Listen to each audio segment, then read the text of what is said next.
بسم اللہ الرحمن الرحیم والنکاح المؤقت باطل. کیسے پڑھیں گے؟ نکاح موقت باطل ہے. موقت اس مفعول کا صیغہ ہے، توقید سے ہے، اور اس کا مطلب ہے وقت مقرر کرنا، یعنی وہ نکاح جس کے لیے وقت مقرر کر دیا گیا ہو وہ بھی باطل ہے. مثل ان یتزوج امرأة بشہادۃ شاہدین 10 ایام، جیسے کوئی شخص کسی عورت کے ساتھ 2 گواہوں کی موجودگی میں نکاح کر لے 10 ایام 10 دنوں کے لیے، تو اس کو نکاح موقت کہتے ہیں. وقال ظفر هو صحیح لازما، امام ظفر فرماتے ہیں کہ یہ صحیح ہے اور لازم ہے. مطلب یہ جو وقت 10 دن مقرر کر دیے ہیں، یہ وقت ابدی ہمیشہ کے لیے ہو جائے گا، اور یہ جو شرط لگائی ہے وقت کی، یہ وقت کی شرط ختم ہو جائے گی اور نکاح ہمیشہ کے لیے ہو جائے گا.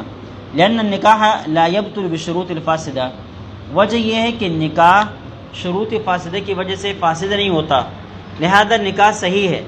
البتہ انہوں نے جو وقت مقرر کر دیا ہے 10 دن کا، یہ شرط فاسد ہے، لہذا یہ شرط ختم اور نکاح اپنی جگہ پر صحیح اور قائم رہے گا.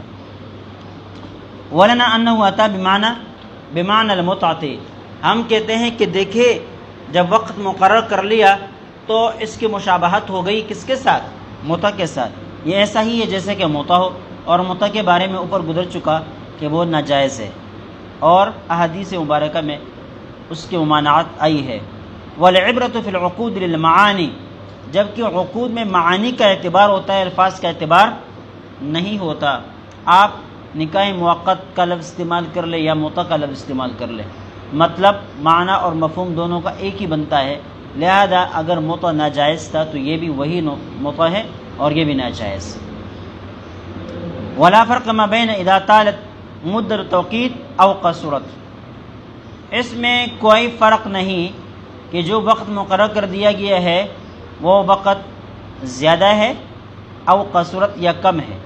مثال کے طور پر اگر وہ یہ کہتا ہے کہ 10 سالوں کے لیے شادی کرتے ہیں، 5 سالوں کے لیے کرتے ہیں، 1 سال کے لیے کرتے ہیں، یا یہ کہ 10 دن کے لیے کرتے ہیں، وقت کم مقرر کر لے یا زیادہ، دونوں صورتوں میں نکاح جائز نہیں ہوگا اور حکم وہی ہوگا.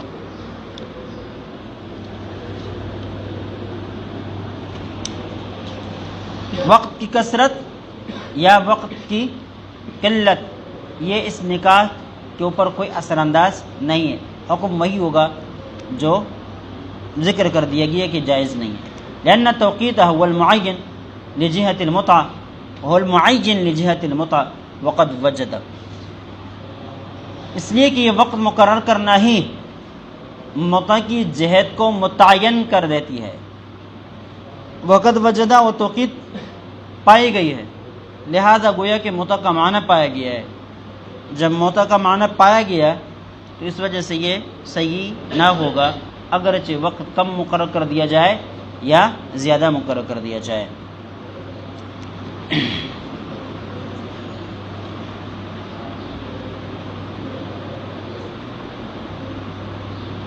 اچھا، ومن تزوج امرأتین فی عقدۃ واحدہ، جس نے 2 عورتوں کے ساتھ ایک ہی عقد میں نکاح کر لیا، مطلب ایک ایجاب و قبول کے ساتھ یہ کہا کہ تم گواہ رہنا کہ میں ان 2 عورتوں کے ساتھ فنا بنت فنا فنا بنت فنا کے ساتھ نکاح کرتا ہوں، ٹھیک ہے، اور آگے ان کی طرف سے قبول ہو جائے، یا ان کی طرف سے ایک ہی وکیل اور وہ دونوں کی طرف سے کیا کر لے؟ قبول کر لے. اب کیا ہو جائے گا؟ عقد واحد میں 2 عورتوں کے ساتھ نکاح پایا گیا. لیکن یہاں حالت کیا ہے؟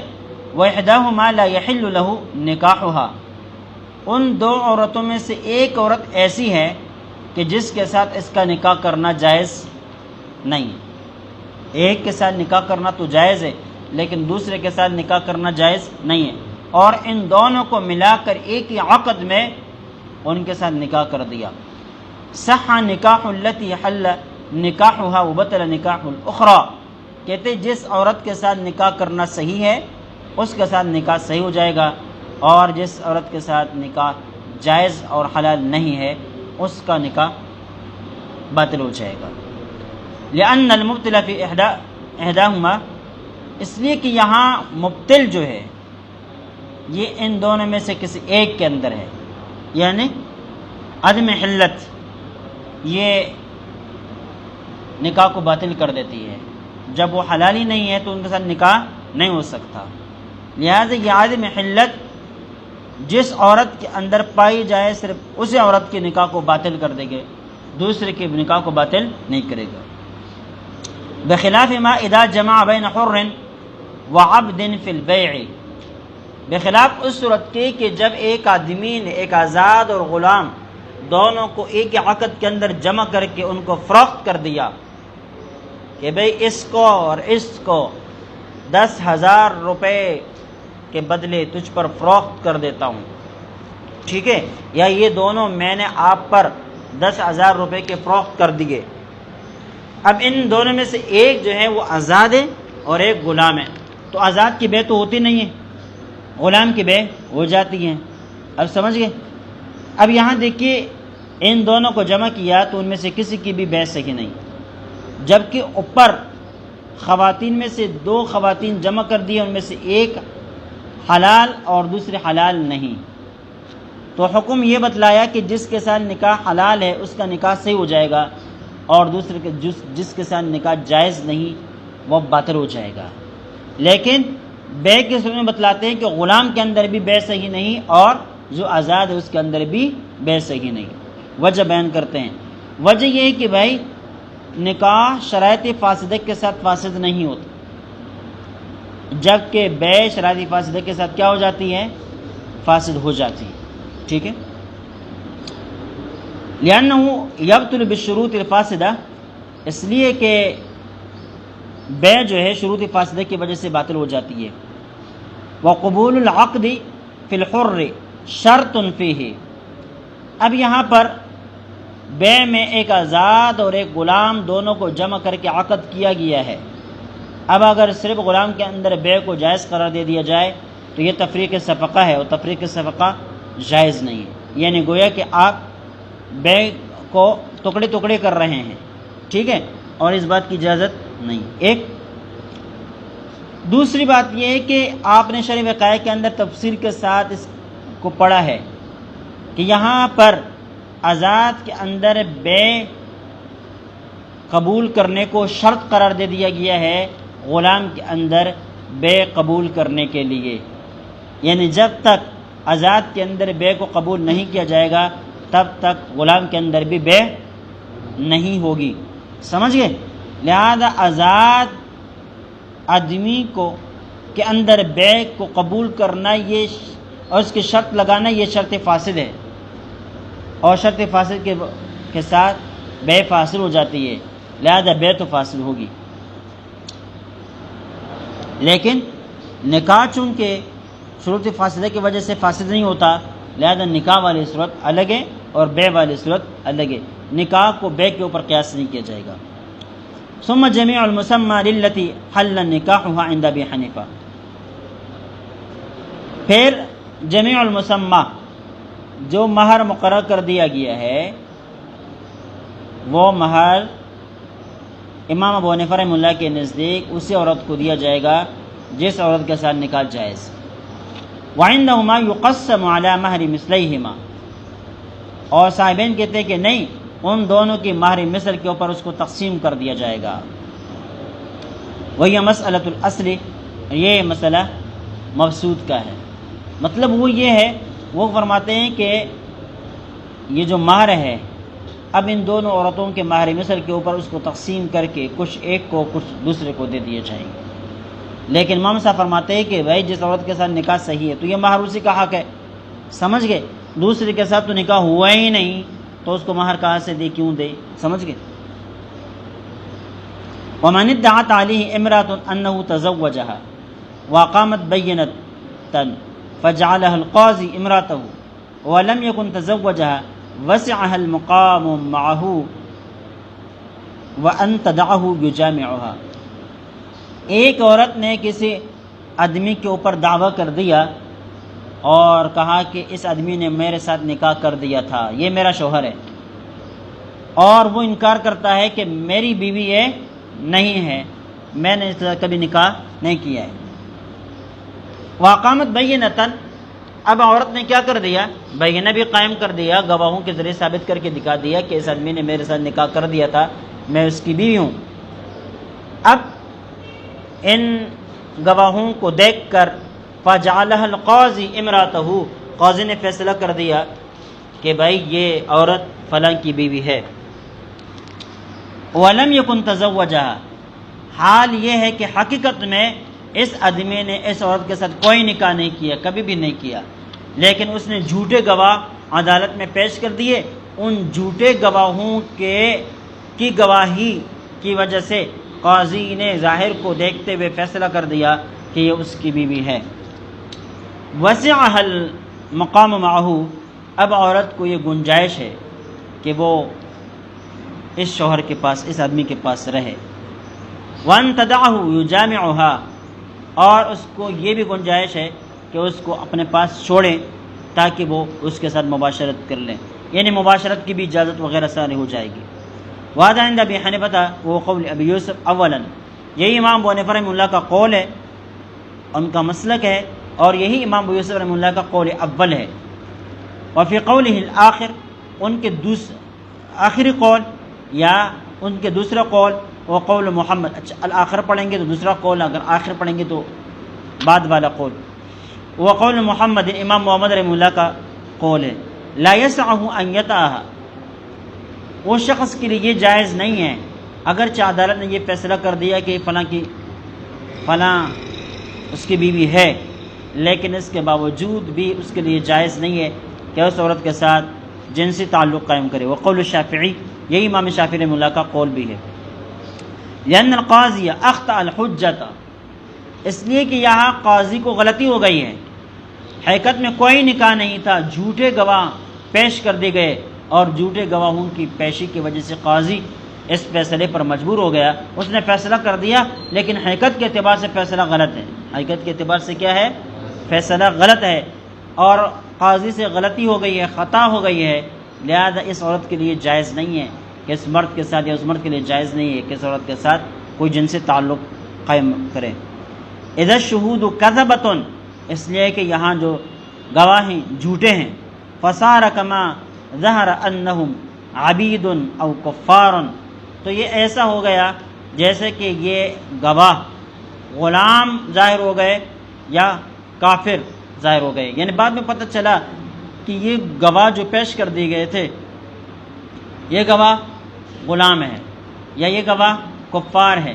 ایسی صورت میں اس آدمی کے لیے جائز نہیں ہے کہ اس عورت کے ساتھ جنسی تعلقات قائم کریں۔ تو اس طرح یہاں پر بھی جب جھوٹے گواہوں کی گواہی سے فیصلہ دیا گیا ہے، تب بھی جنسی تعلق قائم کرنا ان کے لیے جائز نہیں ہوگا۔ سمجھ گئے؟ ولی ابی حنیفہ، امام صاحب فرماتے ہیں، دیکھیں ان شہود صدقۃ عندہ، گواہ حقیقت کے اعتبار سے جھوٹے صحیح، لیکن قاضی کے یہاں یہ کیا ہے؟ سچے ہیں، اس کے سوچ و فکر کے اعتبار سے سچے ہیں۔ اچھا وہ الحجہ، اور یہی حجت ہے کہ جب قاضی نے ان گواہوں کو سچا سمجھ کر فیصلہ کر دیا ہے تو فیصلہ صحیح ہے، کیونکہ ان کے نزدیک ظاہری حجت اور دلیل یہی ہے کہ بھئی میں نے فیصلہ بالکل صحیح کیا ہے۔ کیوں صحیح کیا ہے؟ اس لیے کہ اصول کے مطابق دو گواہ پیش ہوئے، اور وہ دونوں گواہ مجھے سچے نظر آ رہے تھے، اس کے اندر جھوٹ بولنے کے کوئی علامت نہیں ہے، کوئی اس کے خلاف گواہ نہیں ہے کہ یہ جھوٹ بولتے ہیں۔ سمجھ گئے؟ لہذا میں نے ظاہر کو دیکھتے ہوئے فیصلہ کر دیا ہے، لہذا اس میں غلطی کی کوئی بات ہو ظاہر کے اعتبار سے نہیں۔ لتعذر الوقوف علی حقیقت الصدق، اس لیے کہ حقیقت صدق کے اوپر وقوف حاصل کر لینا، واقفیت حاصل کر لینا، علم حاصل کر لینا متعذر ہے۔ یہ دلوں کے حال کون جانتا ہے؟ کوئی نہیں جانتا کہ یہ آدمی جھوٹا ہے سچا ہے، بس تو کسی کے ماتھے کے اوپر لکھا ہوا تو نہیں ہوتا۔ بخلاف الکفر والرق، امام محمد رحمہ اللہ اور امام شافعی وغیرہ حضرات اور اس طرح امام ابو یوسف نے قول آخر میں کیا کہا تھا کہ وطی وغیرہ جائز نہیں. انہوں نے دلیل پہ یہ پیش کی تھی کہ جس طرح یہ گواہ غلام ہو کفار ہو بعد میں اس کا پتہ چلے تو دونوں کے لیے جنسی تعلق قائم کرنا جائز نہیں، تو یہاں پر بھی جائز نہیں. تو اس کا جواب دے رہے کہ نہیں، آپ کافر اور غلام گواہوں کو ان جھوٹے گواہوں کے اوپر یا ان جھوٹوں کو ان کے اوپر قیاس نہ کریں. کیوں؟ لأن الوقوف علیہما متیسر، اس لیے کہ ان دونوں کے اوپر واقفیت حاصل کرنا آسان ہے، کوئی مشکل نہیں. پتہ چلے کہ بھئی غلام ہے، غلام کو لوگ جانتے ہیں اور اس کے بارے میں کوئی کہہ دینا کہ یہ غلام ہے، کوئی برا بھی نہیں سمجھا جاتا، کوئی الزام بھی نہیں ہے. اس طرح کسی کے کفر کو ظاہر کر دینا میں کوئی الزام بھی نہیں ہے اور یہ جانے پہچانے بھی جاتے ہیں. لہذا کسی کا کافر ہونا، کسی کا غلام ہونا معلوم کرنا ممکن ہے، آسان ہے، لیکن کسی کا سچا ہونا یا جھوٹا ہونا اس کو معلوم کرنا مشکل معاملہ ہے. اذا ابتنی القضاء علی الحجہ، جب قاضی کے فیصلے کی بنا حجت اور دلیل کے اوپر ہے، وامکن تنفیذہ باطنا، اور باطنی طور پر اس کو نافذ کرنا ممکن بھی ہے، بتقدیم النکاح، نکاح کو مقدم مان کر. دیکھیں، ایک ہوتا ہے ظاہر کے اعتبار سے کسی فیصلے کا نافذ ہونا، ٹھیک ہے، نفاذ ظاہری، اور دوسرا ہے باطن کے اعتبار سے کسی مسئلے کا ثابت ہونا، نافذ ہونا. ظاہر کے اعتبار سے کا مطلب یہ ہے کہ ہمارے اور آپ کے درمیان جب قاضی فیصلہ کرے، مفتی فتویٰ دیں، ظاہر کو دیکھ کر جس طرح صورت سامنے آئے گی وہ اسی کے مطابق فتویٰ دے گا، اسی کے مطابق قاضی فیصلہ کرے گا. اس کو کہتے ہیں نفاذ ظاہری. نفاذ باطنی کا مطلب یہ ہے کہ بندے اور اللہ کے درمیان جو تعلق ہے، فیما بینہ و بین اللہ، اس اعتبار سے یہ فیصلہ نافذ ہو تو اس کو نفاذ باطنی کہا جاتا ہے. یعنی اللہ کے یہاں بھی یہ فیصلہ نافذ ہو گیا، اب اس کے بعد اس کو کوئی گناہ نہیں ملے گا اگر یہ جنسی تعلق قائم کرے اپنی عورت کے ساتھ. سمجھ گئے؟ اگر ظاہر کے اعتبار سے نافذ ہو لیکن نفاذ باطنی کے اعتبار سے نافذ نہ ہو تو اس کا مطلب یہ ہوگا کہ دنیا کے اعتبار سے کوئی پکڑ دکڑ نہیں ہوگی. اب اگر یہی شخص اس عورت کے ساتھ جنسی تعلقات قائم کرتا ہے اور یہ دیکھے جاتے ہیں تو ان کو کوئی سزا نہیں دی جائے گی، کوئی سزا نہیں دی جائے گی. کیوں؟ اس لیے کہ ظاہری اعتبار سے یہ میاں بیوی ہو گئے ہیں، لہذا یہ ایک ساتھ رہ سکتے ہیں، جنسی تعلق وغیرہ قائم کر سکتے ہیں. لیکن چونکہ ظاہر کے اعتبار سے فیصلہ ہوا، حقیقت میں یہ اس کی بیوی نہیں ہے. اب اگر یہ جنسی تعلق قائم کریں گے تو اللہ کے یہاں اس کی پکڑ ہوگی یا نہیں ہوگی، اس کو کہتے ہیں نفاذ باطنی. اگر نافذ ہو گیا ہے تو نہیں ہوگی، اور اگر نافذ نہیں ہوا ہے تو پھر پکڑ ہوگی. اب سمجھ گئے؟ یہاں پر حضرت بتلاتے ہیں امام ابو حنیفہ رحمہ اللہ کہ ظاہر کے اعتبار سے فیصلہ حجت اور دلیل پر ہو گیا ہے، لہذا ظاہر کے اعتبار سے نافذ ہوگا. ظاہر کے اعتبار سے کیا ہوگا؟ نافذ ہوگا. لہذا اگر یہ دونوں جن سے تعلق قائم کریں گے اور کوئی اس کو دیکھے گا، گواہ بھی موجود ہو جائیں گے کہ ان دونوں نے کیا کر دیا ہے، اس قسم کے تعلقات قائم کیے ہیں، تو عدالت ان کو کوئی سزا نہیں دے گی. عدالت تو کہے گی کہ ہم نے ہی ان کے میاں بیوی ہونے کا فیصلہ کر دیا ہے، لہذا ان کو اجازت. لیکن وہ امکن تنفیذہ باطناً، باطن کے اعتبار سے بھی اس کو نافذ کرنا ممکن ہے، بتقدیم النکاح، نکاح کو مقدم مان کر، نفذ، اور پھر اس کو نافذ کر دیا جائے. کیسے؟ قطعا للمنازعات، لڑائی اور منازعات کو ختم کرنے کے لیے. ہم یہ سمجھیں گے کہ قاضی کے فیصلے سے پہلے ان دونوں کا نکاح ہو گیا ہے. کیا کریں گے؟ فرض کریں گے کہ قاضی کے فیصلے سے پہلے ان دونوں کا نکاح ہو گیا ہے اور پھر قاضی نے ان کے بارے میں فیصلہ کر دیا ہے. لہذا اب اس صورت میں باطناً بھی نافذ اور ظاہراً بھی نافذ ہو جائے. بخلاف الاملاک المرسلہ، املاک مرسلہ کے برخلاف۔ یہاں ایک بات سمجھے، ایک ہوتا ہے ملک مقید اور ایک ہوتا ہے ملک مرسل۔ پہلے کی جمع املاک مقیدہ اور دوسرے کی جمع املاک مرسلہ۔ املاک مقیدہ کا مطلب یہ ہوتا ہے کہ آپ کس چیز کے بارے میں یہ دعویٰ کرتے ہیں کہ چیز میری ہے، وجہ بھی بیان کرتے ہیں کہ آپ کی کیسی ہے، آپ نے خریدی ہے، آپ کو کس نے ہبت کیا ہے، آپ کو کس نے گفٹ کیا ہے، یا آپ کو بطور میراث کے ملی ہے، بھائی آپ کے پاس کیسے آ گئی، کہاں سے آ گئی۔ تو جب آپ وجہ بیان کریں گے تو اس وجہ کو کیا کہتے ہیں، اس صورت میں یہ چیز آپ کی ہوگی، اس کو ملک مقید کہتے ہیں، اور یہ چیزیں املاک مقیدہ کہلاتی ہیں۔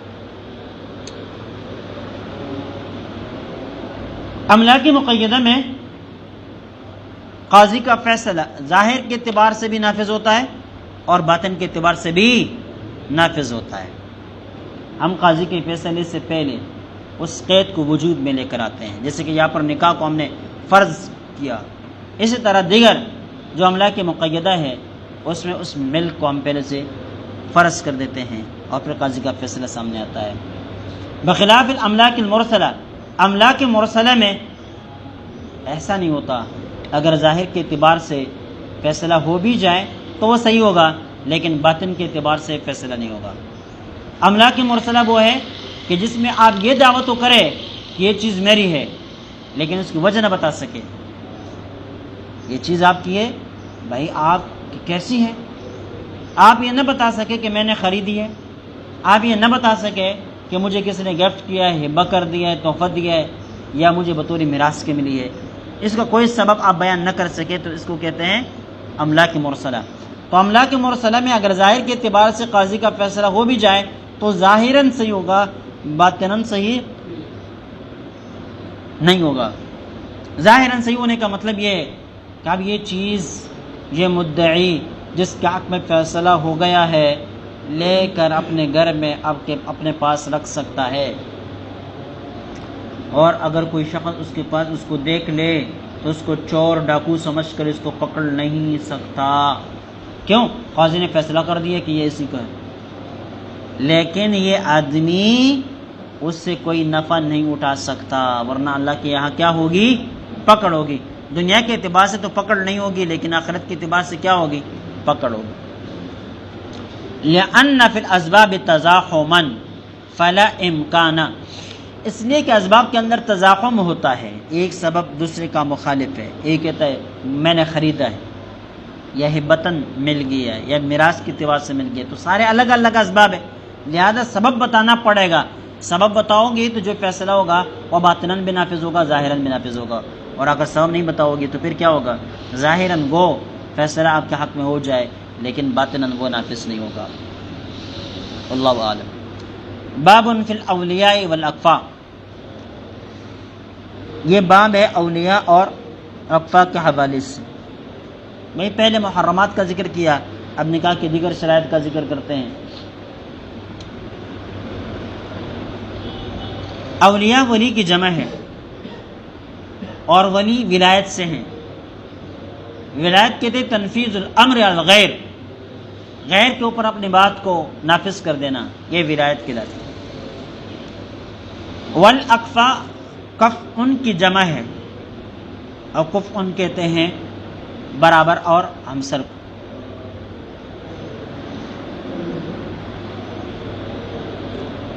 وَيَنْعَقِدُ نِكَاحُ الْحُرَّةِ الْعَاقِلَةِ الْبَالِغَةِ بِرَضَاهَا وَإِنْ لَمْ يَعْقِلْ عَلَيْهَا وَلِيٌّ بِكْرًا كَانَتْ أَوْ صَيِّبًا۔ وَيَنْعَقِدُ نِكَاحُ الْحُرَّةِ الْعَاقِلَةِ الْبَالِغَةِ، عاقل بالغ آزاد عورت کا نکاح برضاها، اس کی اپنی رضامندی سے منعقد ہو جاتا ہے۔